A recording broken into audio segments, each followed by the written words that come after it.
ભાવનગરમાં મોતી તળાવ અને કુંભારવાડા વિસ્તારમાં દબાણનો જે મામલો છે, મહાનગરપાલિકાએ દબાણ હટાવવા માટે નોટિસ આપી. ભાવનગર શહેર કોંગ્રેસ સમિતિએ આવેદનપત્ર આપ્યું છે.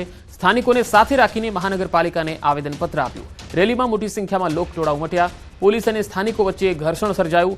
ગઢેચી શુદ્ધિકરણને લઈને કામગીરી, 800થી વધુ મકાનોને નોટિસ આપવામાં આવી છે.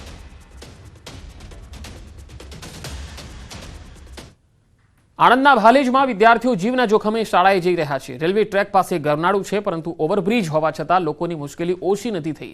રેલવે ગરનાળું બંધ હોવાથી સ્થાનિકો જઈ શકતા નથી અને ઓવરબ્રિજ પર ટ્રાફિકનું ભારણ વધારે હોવાથી રાહદારીઓ રેલવે ટ્રેક ઓળંગવાનું વધારે પસંદ કરે છે.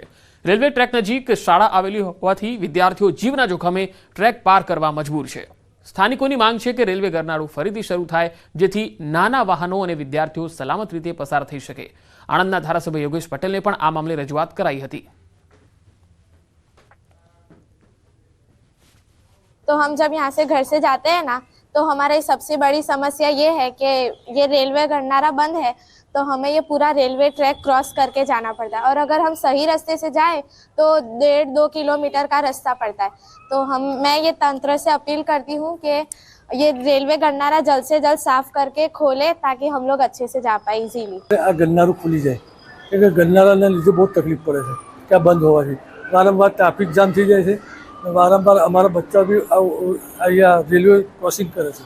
તો એના માટે અમારે સરકારશ્રીને અહીંયા આણંદ નગરપાલિકા અને રેલવેને એક જ અમારી એ છે ઈચ્છા છે કે અમને તાત્કાલિક ધોરણે આ ગરનારું ખોલી આપે. આ બાબતે ત્યાંના સ્થાનિક લોકોની રજૂઆત આવેલી હતી.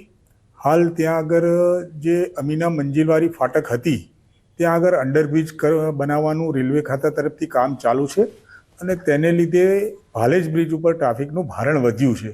એવા સંજોગોમાં તમે જે કહો છો એ 648 નંબરનું જે ગરનાળું ભૂતકાળમાં જે ચાલુ હતું, તેના માટે વડોદરા ડિવિઝનલ ઓફિસરને અમે રજૂઆત કરી છે અને અહીંયા જે ટ્રાફિક જામ થાય છે ને લોકોને જે આપે કહ્યું જેમ અગવડો પડે છે, તેના માટે આ નાળું ફરીથી શરૂ કરી શકાય, પણ એટલું નાળું મોટું પણ નથી, એટલે કદાચ એની મંજૂરી અમે માગી છે.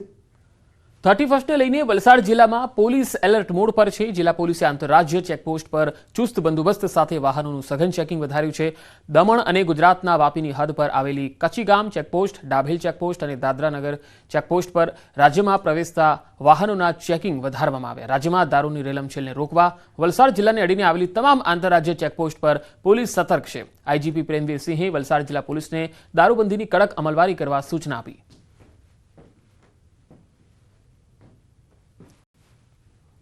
એસપી શ્રી વલસાડ દ્વારા એક વિસ્તૃત પ્લાન તૈયાર કરવામાં આવેલ છે અને આ દરમિયાન જે કોઈ લોકો દારૂ પીને અથવા દારૂની હેરફેર કરવા માટે વલસાડ જિલ્લાની હદમાં પ્રવેશ કરશે, એને સામે ખૂબ જ કડક કાયદાકીય કાર્યવાહી કરવામાં આવશે. અને હવે વાત કરીશું ખૂંખાર દીપડાની.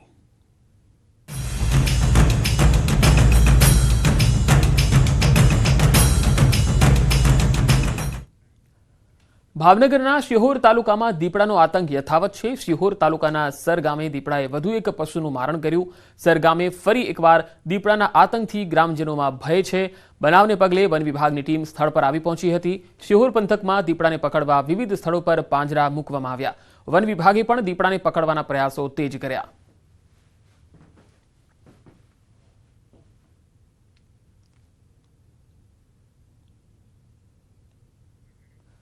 દાહોદમાં ફરી એક વખત દીપડો દેખાયો. ગરબાડા તાલુકાના નવા ફળિયામાં દીપડો દેખાતા લોકોમાં ભયનો માહોલ છે. દીપડો દેખાતા આસપાસના સ્થાનિક લોકો અને ખેડૂતો દ્વારા વન વિભાગને જાણ કરાઈ. વન વિભાગની ટીમે ઘટના સ્થળે પહોંચી પાંજરું ગોઠવી દીપડાને પકડવાની કાર્યવાહી હાથ ધરી.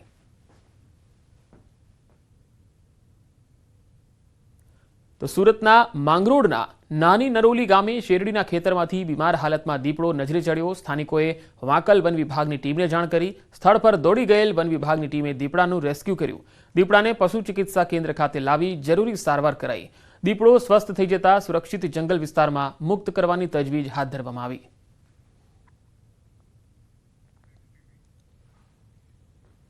મોરબીમાં હળવદ ખાતે તસ્કરોનો તરખાટ યથાવત છે. શહેરના મહાદેવનગર વિસ્તારના મંદિરમાંથી રોકડ રકમની ચોરી થઈ. ઉમિયા પાર્ક સોસાયટીમાં 2 મકાનમાં ચોરીનો નિષ્ફળ પ્રયાસ થયો. શહેરના રસ્તા ઉપર બેખોફ ફરી રહ્યા છે તસ્કરો અને સીસીટીવીમાં પણ જોઈ શકાય છે કે આ તસ્કરોને કાયદાનો કોઈ ખોફ નથી, પોલીસનો કોઈ ડર નથી અને ચેલેન્જ આપી રહ્યા છે.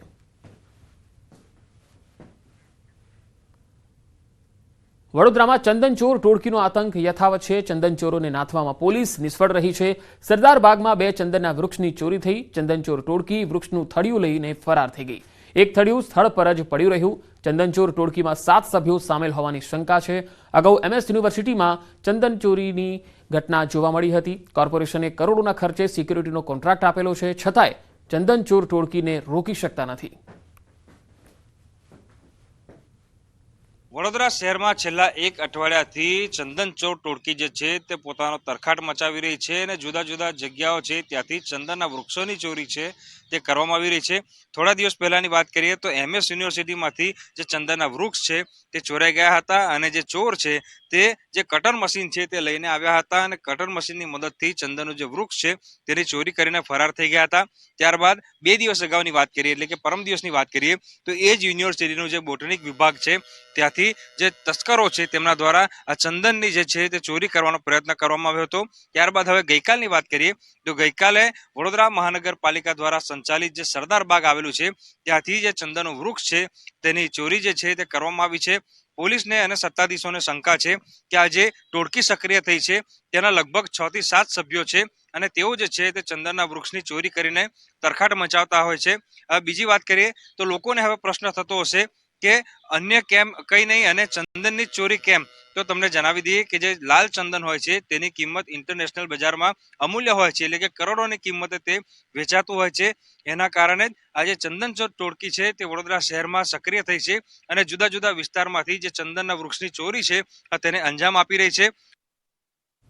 સુરત જિલ્લામાં તસ્કરો બેફામ છે. કિમ વિસ્તારની બેંકમાં તસ્કરો ત્રાટક્યા. બેંકના પાછળના ભાગે બાકોરું પાડી બેંકના લોકરમાં ઘૂસ્યા. તસ્કરોએ બેંકના 6 લોકર તોડ્યા. આ ઘટનાને પગલે સુરત જિલ્લા SOG, LCB અને કોસંબા પોલીસ સ્થળ પર દોડી આવી.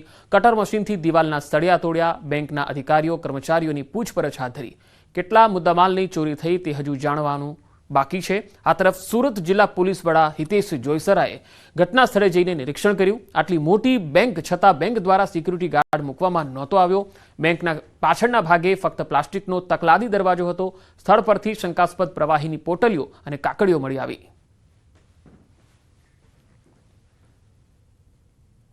આપણે જે કિમ ચોકડી Balod outpost Kosamba police station વિસ્તારમાં યુનિયન બેંક ઓફ ઇન્ડિયામાં જે સેફ ડિપોઝિટ લોકર્સ છે ત્યાં પાછળની બાજુનું એક રૂમમાં બાકોરું પાડી અને 6 જેટલા લોકરમાંથી કરફોડ ચોરી થયેલાની અત્યારે હકીકત જણાય છે.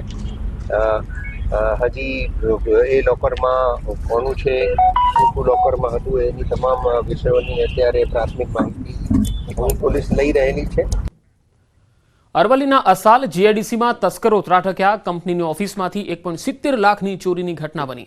આખી ઘટના CCTVમાં પણ કેદ થઈ છે. ભિલોડાની અસાલ GIDCમાં રાત્રિ દરમિયાન ચોરી થઈ હતી. સરાફ એગ્રો નામની આ કંપનીમાં ચોર ત્રાટક્યા. પોલીસ પેટ્રોલિંગ વધારવામાં આવે એવી લોકોની માંગ છે. શિયાળાની ઠંડીમાં ચોરીની ઘટનાઓ વધી રહી છે. ચોરો લોકોની જે બેખોફ ઊંઘ હોય છે એનો ભરપૂર લાભ ઉઠાવી રહ્યા છે.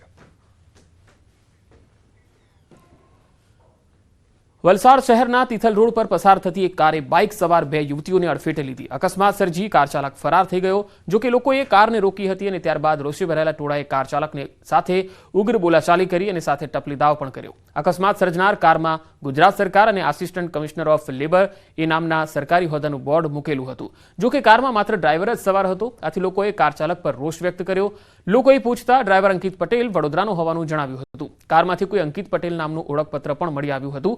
જોકે ડ્રાઇવિંગ કરતી વખતે ખેંચ આવી ગઈ હોવાથી આ બનાવ બન્યો હોવાનું કાર ચાલકે જણાવ્યું. હોસ્પિટલ જતો હતો અને રસ્તામાં મને અચાનકથી ખેંચાઈ ગઈ. દવા બી ચાલુ છે એટલે સાઈડ પર ઊભી કરી દીધી અને પછી અંદર આરામ કરવા માંડ્યો. કશી ખબર નહીં મને ખેંચાઈ ગઈ એટલે. સુરતમાં ધૂણતી મહિલાઓનો વિડીયો વાયરલ થયો છે. ગંદા પાણીમાં ધૂણતી મહિલાનો વિડીયો છે. આ તસવીરો જુઓ. એક સાથે મહિલાઓ ગટરના ગંદા પાણીમાં ધૂણી રહી છે.